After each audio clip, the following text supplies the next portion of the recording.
Hi, I'm Tinny from minibulldesign, and this afternoon, or this evening, I'm out on the back deck with the barbecue. And I'm baking some really nice baked potatoes that we picked up while we're in Newport. We went to the post office and went to Newport, and Sue went to the fabric store, which turned out wasn't open. Anyway, we stopped and got a few groceries, and we got some really nice potatoes. And I'm cooking those. When those are done, I'm going to cook kielbasa. So we're going to have baked potatoes, kielbasa, both off the grill, and a tossed salad. It'll be a nice meal. Really nice. So, it's raining, as you can see. I'll put the camera out there. It's raining cats and dogs, and it's supposed to rain for the next 5 days. Yeah, that's right. Yeah, it's supposed to rain for the next 5 days, pretty steady. I think that may have something to do with the hurricanes they're having down around Florida is affecting our weather up here.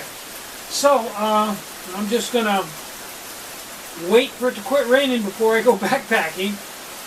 Luckily, the time it's going to be raining is time that Robert's going to be working anyway. Let me take just a minute to talk about the baking video I did before this one. That came out amazingly well, but I learned something there. I shouldn't have cooked them for 23, 24 minutes. I should have probably taken them off, or at least checked them with the rod probably around 20 minutes to see if they were done, because I really overcooked them quite a bit. They weren't burnt on the bottom, but they were really dark brown and a little bit crunchy. So I think 18 to 20 minutes is probably about right for that setup. And I think I might trim the wick a little bit on my proto stove. It's a little bit hotter than needs be.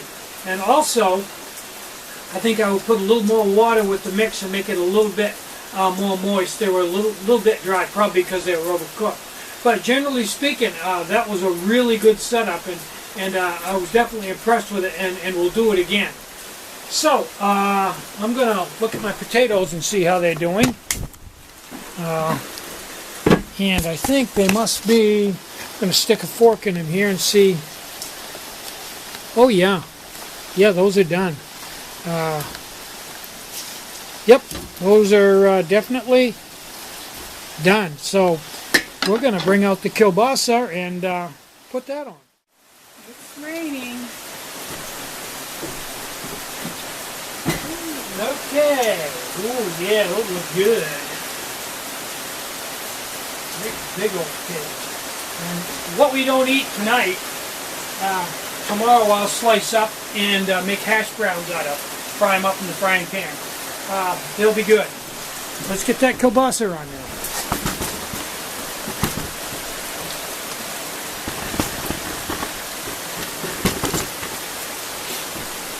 Now I sliced this kielbasa up with an old knife I've had for years. I call it my Bowie knife. It's a carbon steel knife, not stainless, old school, and I sharpen it with a old-fashioned sharpener that I bought at a yard sale, made back in the maybe 1940s, maybe 1930s.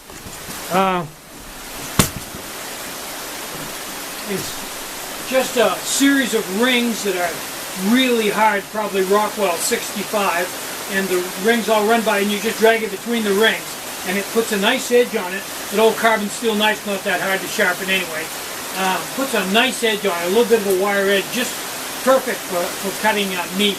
And I really enjoy that old knife. I've had it for years. I think I got it at a yard sale or something, but you have to be careful that you don't leave it in the water. It'll rust because it's carbon steel. So, let's get this kielbasa cooking.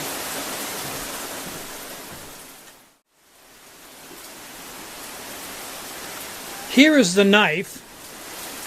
Like I said, an old carbon steel knife, but it's been a good one. It's got a nice edge on it. It's made by Ontario Knife Company, True Edge. That's what it says on it. I don't know whether you can see it or not. Ontario Knife Company, True Edge. And here is the sharpener I use. and that is, the name of that is Eversharp. It's pretty much U.S. patent, yada yada.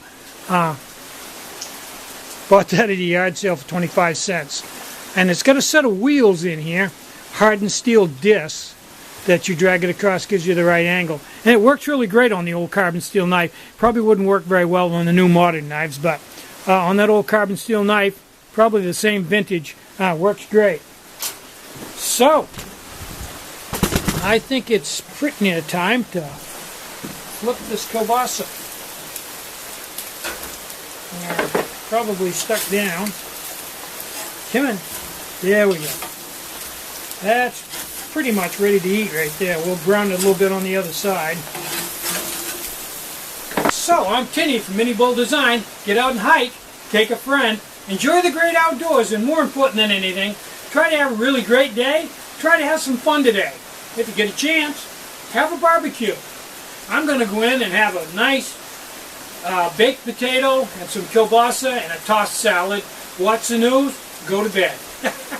Bye-bye.